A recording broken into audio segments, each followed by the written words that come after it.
When it all connects and you're able to find those rivers that produce the fish that you're looking for, that's an amazing moment. The exploratory factor of, I took a risk, I took time out of my life to go wander up this creek or wander up this valley and up this mountain to see what I find. You're just in God's creation and there's no distractions, there's no perfect time.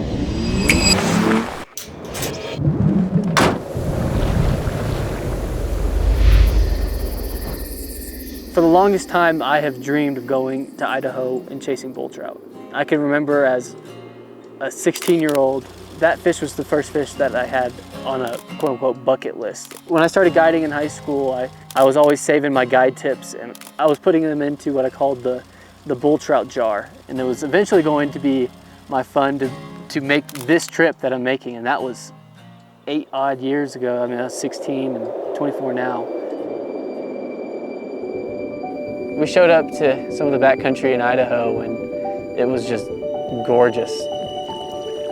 As we actually got down to the river, it was really rough country. I mean, it was a lot of dead trees falling down, a lot of huge rocky boulders. We realized quickly that this was not country that we were used to.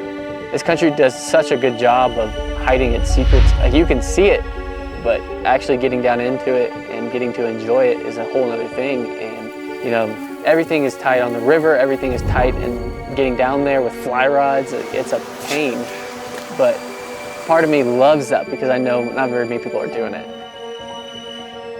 Showed up to a huge pool to start out with, and I had a streamer on it. I got a pretty big eat, and I was like, oh, it's on, bull trout, bull trout. It ended up just being a nice West Slope cutty, but seeing those West Slope cutthroat was a pretty good indication to me. Is like, a lot of times those West Slope cuts and those bull trout are going to be intermingled, so I knew that we were in the right area.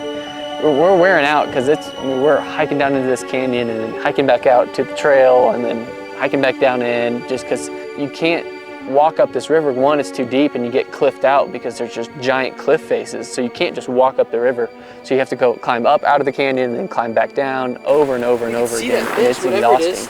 Finally, I get down in there and there's no good way to really throw a fly into this pool other than climbing up on top of this big boulder.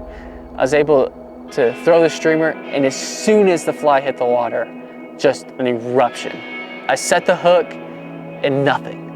I knew that was my shot. That was it. That's what we drove up here for, and I blew it. And I stripped some line back in, quickly put another cast in, and just like that, it blew up on it again a second time. But this time, I was able to come tight on it. And I go, Justice, bull trout, bull trout. And I just start screaming, hoping that she could hear me all the way up on top of the trail.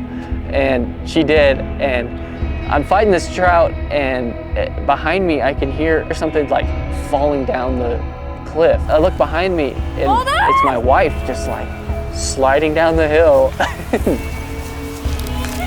She finally comes to a stop, catching one of my favorite fish of my lifetime and trying to be a good husband at the same time. And I'm looking back, I'm like, are you good? Are you good? And she gives me like a weak thumbs up. We're able to land that fish, and man, I was just, I couldn't believe that we just showed up and were able to find a bull trout.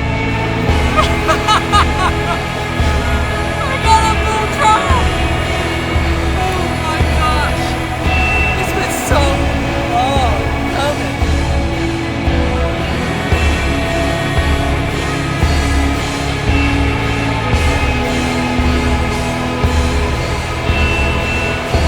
What just happened? When you're going into something blind and it's completely your idea and you just don't know what you're going to get, and it turns out better than what you thought it could be. And oftentimes you have to work to get to those spots, whether that's the research that you put in or the miles that you put on your boots.